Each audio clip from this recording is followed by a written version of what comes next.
नमस्कार मित्रांनो, कवी कट्टा सिरीज मध्ये आपलं सहर्ष स्वागत. आज आपण बघणार आहोत कवितेचा 12वा भाग. आणि तत्पूर्वी चॅनलला सबस्क्राईब करा, बेल आयकॉन बटन दाबा, त्यानंतर लाईक करा, कमेंट करा, शेअर करा.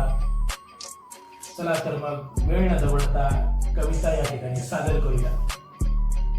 कवितेचं शीर्षक आहे मी वंदन करतो.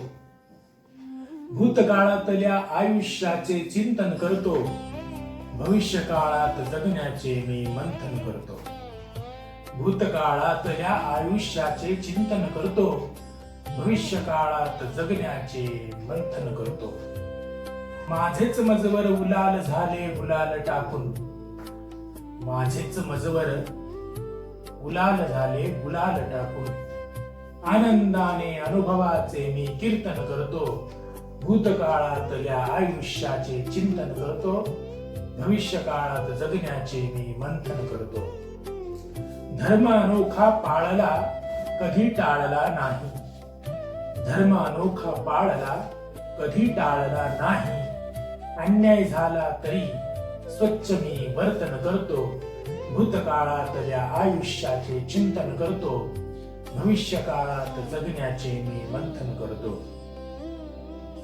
भाळलो ना भाकरीला ना कधी छोकरीला, भाळलो ना भाकरीला अन कधी छोकरीला. सत्यता घासून जीवनाचे मी चंदन करतो, भूतकाळातल्या आयुष्याचे चिंतन करतो, भविष्य काळात जगण्याचे मी मंथन करतो. सध्या तरी दुखवटे अन मुखवटे ही सोडले, सध्या तरी दुखवटे अन मुखवटे ही सोडले. ढासाळलेल्या मनाचे मी सांत्वन करतो, भूतकाळातल्या आयुष्याचे चिंतन करतो, भविष्य काळात जगण्याचे मी मंथन करतो. मिळालेले चटके न फटके सोसले किती, मिळालेले चटके अन फटके सोसले किती. त्याच अत्याचारांची मी गुंफन करतो, भूतकाळातल्या आयुष्याचे चिंतन करतो, भविष्य काळात जगण्याचे मी मंथन करतो. आणि शेवटी एक आता तो कृष्ण मुरारी अनगिरधारी, एक आता तो कृष्ण मुरारी अनगिरधारी.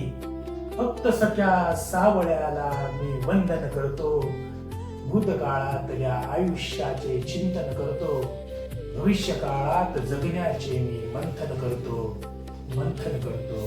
धन्यवाद. चला तर मग सुंदर कविता ही समजून घेऊया. भूतकाळातल्या आयुष्याचे चिंतन करतो, भविष्य काळात जगण्याचे मी मंथन करतो. भूतकाळाला आठवायचं आहे आणि भविष्य काळात ते आठवून जगायचं आहे. माझेच मजवर गुलाल झाले गुलाल टाकून. बरेच सारे मित्र असेल, नातेवाईक असतील, अशा अनेक जण त्या ठिकाणी गुलाल झाले गुलाल टाकून, याचा अर्थ तर तुम्हाला कळालाच असेल. आणि आनंदाने अनुभवाचे मी कीर्तन करतो. त्याच कीर्तन मी करतो म्हणजे घरात त्याची चर्चा होते, मित्रात त्याची चर्चा होते, कोण कसं वागलं, कोणी काय केलं, हे सगळ्याच कीर्तन होते. धर्म अनोखा पाळला कधी टाळला नाही, अन्याय झाला तरी स्वच्छ मी वर्तन करतो.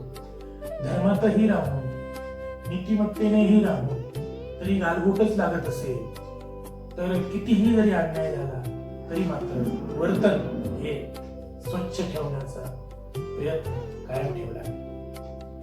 भाळलो ना भाकरीला ना कधी छोकरीला. कधी असंच पाहिजे, तसंच पाहिजे, हे पाहिजेच आहे, ते नको आहे, असं कधी हे नव्हतं की पाहिजेच आहे, झालंच पाहिजे. ह्या कधी गोष्टी त्याचं अवडंबर किंवा ते पाहिजेच हे काही कधी केलं नाही. सत्यता घासून मी चंदन करतो, सत्यता घासून जीवाचे मी चंदन करतो.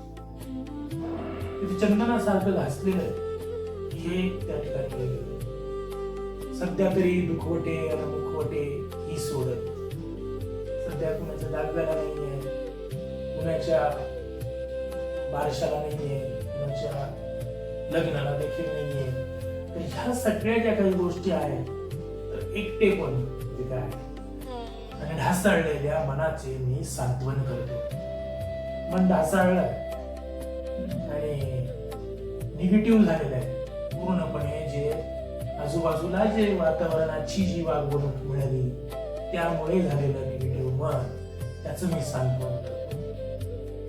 मिळालेले चटके आणि फटके सोसले किती, तोच अर्थ परत या घडवत आहे. मिळालेले चटके आणि फटके सोसले किती, सोसलंय, फार सोसलंय. आणि त्याच अत्याचारांची मी गुंफण करतो, त्याच अत्याचारांची मी गुंफण करतो. म्हणजे गाय कशी रवंथ करते चारा खाल्ल्यानंतर, तर तशी तिची गुंफण होते त्या विचारांची. पण एवढं सगळंही असून आहे ना, भगवंतापाशी चित्त शेवटी एकाग्र करायचं. तोच सखा आहे, तोच आपल्याला तारू शकतो. म्हणून शेवटी म्हटलंय की एक आता तो कृष्ण मुरारी अनगिरिधारी. एक आता तो कृष्ण मुरारी अनगिरिधारी. आणि फक्त सख्या सावळ्याला मी वंदन करतो. वंदन करण्यासारखा फक्त कृष्णच आहे, त्यालाच मी वंदन करतो, हे मला सांगायचं आहे. आणि अशा प्रकारे ही कविता तुम्हाला आवडली असेल. धन्यवाद. अशा प्रकारे या सुंदरशा कवितेसोबत आपला 12वा भाग संपला आहे. लवकरच भेटूया.